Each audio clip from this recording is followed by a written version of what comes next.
ಬದುಕಿರಬೇಕೆ? ಇಲ್ಲ ಕೊನೆಗಾಣಬೇಕೆ? ಹೌದು, ಇಷ್ಟೆಲ್ಲ 108 ಸಂಕಟವನ್ನು ಅನುಭವಿಸುವುದಕ್ಕಿಂತ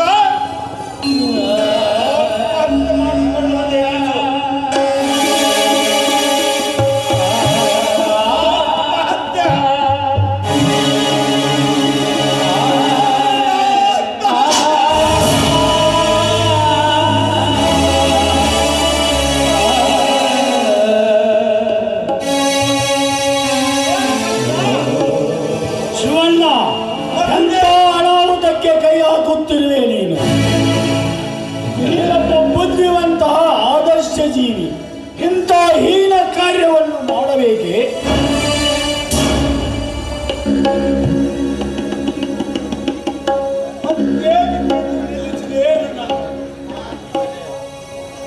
ನಾನು ಈ ಲೋಕದಿಂದ ಬೇಗ ಮರೆಯಾಗಬೇಕೆಂದು ನಿರ್ಧಾರದಿಂದಲೇ ನಾನು ಈ ಕಾರ್ಯಕ್ಕೆ ಕೈ ಹಾಕಿದ್ದು.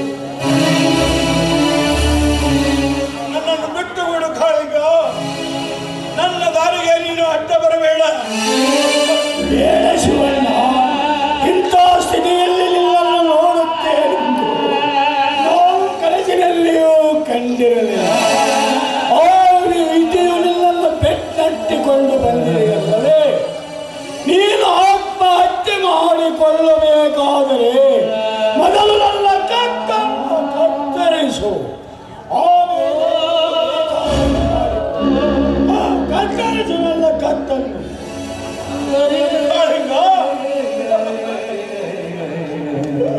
ಹೌದು ಶಿವಣ್ಣ, ನನ್ನ ಒಡ ಹುಟ್ಟಿದ ಅಣ್ಣನಿಗಿಂತಲೂ ನಿನ್ನನ್ನು ಚೆನ್ನಾಗಿ ನೋಡಿಕೊಂಡ ನಾನು ನಿನ್ನನ್ನು ಬಿಟ್ಟು ಬದುಕುವ ಆಸೆ ನನಗಿಲ್ಲ. ಇಂಥ ಹೇಯ ಕೃತ್ಯವನ್ನು ಬಿಟ್ಟು ಬಿಡು ಶಿವಣ್ಣ, ಬಿಟ್ಟು ಬಿಡು. ಕಾಳಿಂಗ, ಎಂತ ವಿಶಾಲ ಹೃದಯಪ್ಪ ನಿನ್ನದು. ಈ ನಿನ್ನ ಮಾತು, ಈ ನಿನ್ನ ಅಭಿಮಾನ, ಈ ನಿನ್ನ ಪ್ರೀತಿಯನ್ನು ನೋಡಿ ಇಂದು ನನ್ನ ಹೃದಯಕ್ಕೆ ಚುರುಕೆಂದು ಬರೆಯದಂತಾಗುತ್ತದೆ.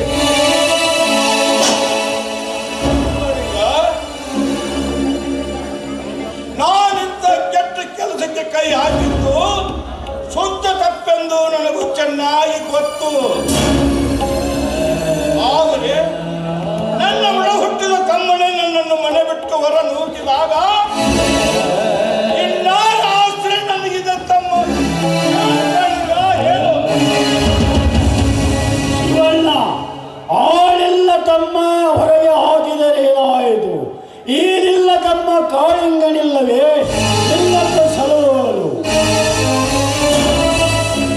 ಕೇಳಿದರೆ ಹುಲಿಯ ಮಾಂಸವನ್ನೇ ತಂದು ಕೊಡುವ ವೀರರಿರುವ ತನಕ ನಿನಗೆ ಏತರ ಭಯ? ಕೇವಲ ಒಂದು ರೊಟ್ಟಿಯ ಜೀವನ ಈ ಭೂಮಿ ತಾಯಿಗೆ ಭಾರವೇ?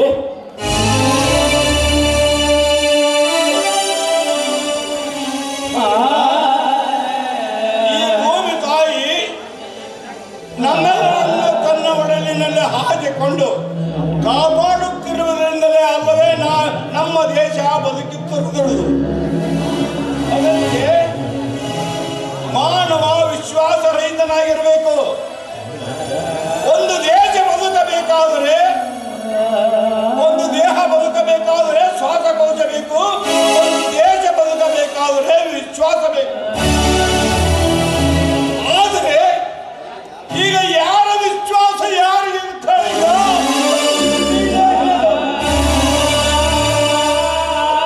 ಶಿವಣ್ಣ, ಈ ನಿನ್ನ ನುಡಿಮುತ್ತಿನ ವಾಕ್ಯ ಕೊಳ್ಳು.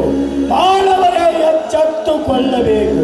ನಿನ್ನಂತ ಹೃದಯವಂತನನ್ನು ಮನೆಗೆ ಮನೆ ಬಿಟ್ಟು ಹೊರಗಾಕಿದ ನಿನ್ನ ತಮ್ಮ ನಿಜವಾಗಲೂ ಮೃಗಕ್ಕಿಂತಲೂ ಕಡೆಯಾದವರ ಮನಸ್ಸು ಮಾನವರು ಎಲ್ಲಿ ಕಾಣಬೇಕು? ನನ್ನ ತಮ್ಮನನ್ನು ಹೀಯಾಳಿಸಿ ಮಾತನಾಡಿದರೆ ನಾನೇ ಆಗಿದೆ.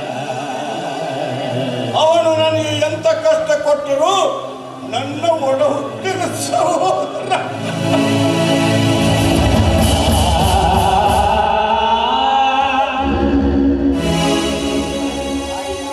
ತಾಯಿ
ವಿಚಾರವನ್ನು ಮಾಡುತ್ತಿರುವೆ ನೀನು?